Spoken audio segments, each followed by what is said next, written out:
construction company / gang known as the Rusty Nailers. So Harry does what any man would do. He grabs his hammer, he heads to Pound Town, and he has a word with their boss. So all these enemies you're seeing right here are RNG dependent. There's not much you can do about them except for just kind of take what the game gives you. And we're already on to our first boss.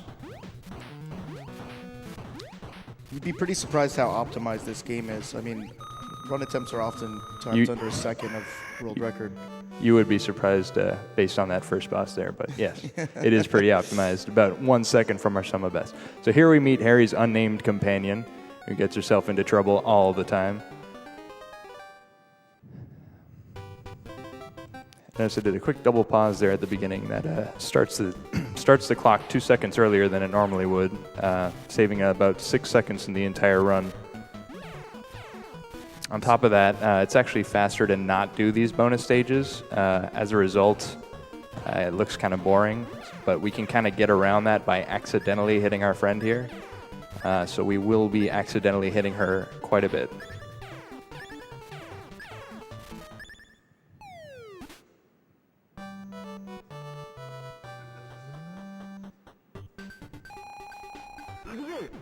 So Pip, what brought about your passion for hammers? Sorry, what? What brought about your passion for hammers? My passion for hammers? Yeah. Harry brought about my passion for hammers, okay. that's for sure. So we're coming up on a pretty tough jump here. Nope.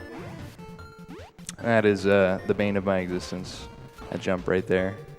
Lost about 4 seconds with the quick recovery, but we should be okay. We're going to be coming up on our first boss here shortly. You notice I picked up the big hammer, which does twice as much damage as the regular hammer. It's a pretty big hammer. It is. And you'll see that most of the bosses go down pretty quickly when you got the big hammer. Little sound cue here.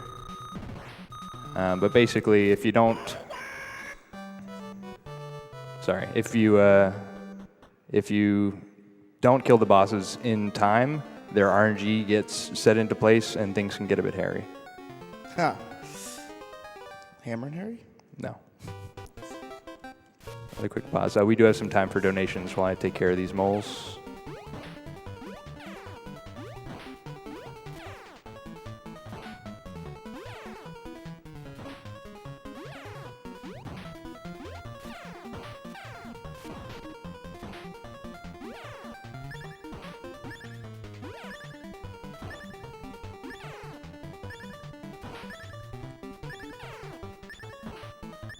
Okay, so we ended up losing a frame there, but it was worth it to get that last mole, in my opinion.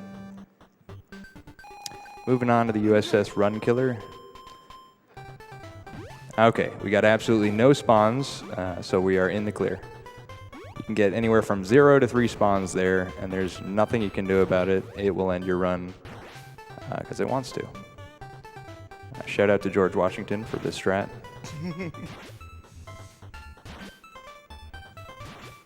This is the first and last auto-scroller, I promise.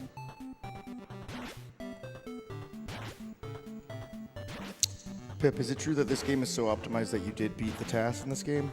Yeah, the task was beat a few months ago, mostly based off of those... hold on, we got some birds to deal with here. Kill the loot guy. All right, yeah, mostly based off of those bonus stages. Figured out that start strategy. But on top of that, we've saved some more time in a few other stages using the big hammer. Tass is afraid of the big hammer. Not sure why. It's too big of a hammer. Can't handle it. So for the third time in 5 minutes, our good friend is kidnapped.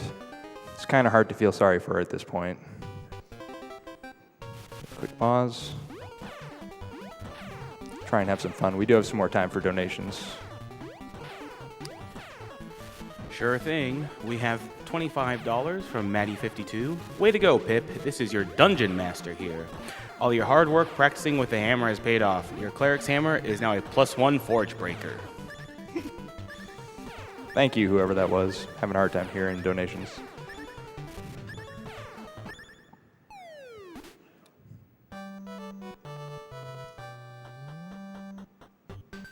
All right, moving on to the sewers. Ah, okay. Another really tight jump right there that we did not manage to get, but the only adjustment we have to make was a little slight pause for that fish guy that pops out of the waterfall. Other than that, we're in the clear. Moving on up into the office, where we are warmly greeted by this receptionist. Good morning, ma'am.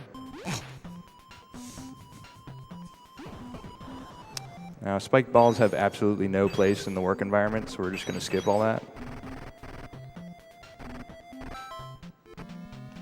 Moving on up the elevator, we're going to have to deal with the worst part of any company, and that is HR.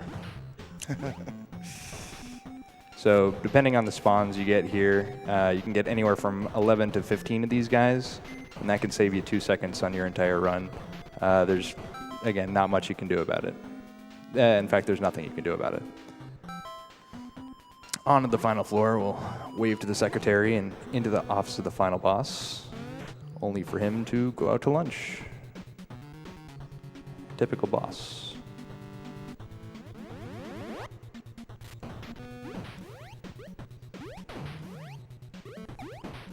All right.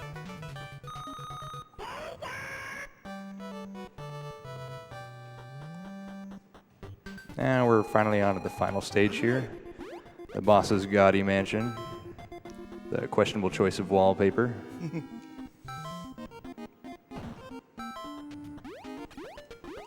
Jump on these awesome statues, see if we can get the fireball. Nice damage boost. Now we're going to scroll the screen forward a bit here to help us with the waterfalls, kill him to mitigate some lag. Let's see how Scuba Steve treats us. Come on, Steve. Good Steve. That's my man.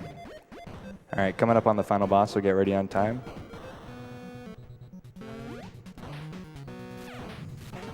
Time.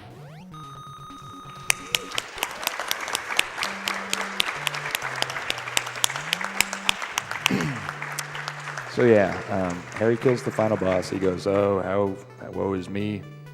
Harry saves the day. They end up getting back together, and the boss becomes a good guy. Ends up rebuilding Harry's house for him. That's the whole ending. So anyway, I want to give a few quick shout-outs. First of all, thanks to my couch, John Carlos, for the commentary. You Bloody Candy and Crazy Awesome, keeping the couch warm. Appreciate it. I also want to give a quick shout-out to SpiderWeeb __. Hope I'm pronouncing that correctly. For introducing me to Hammerin Harry. He's a great guy. Also, one quick shout-out to Lomi, the best viewer on Twitch. You're there for every single one of my streams. I wouldn't do this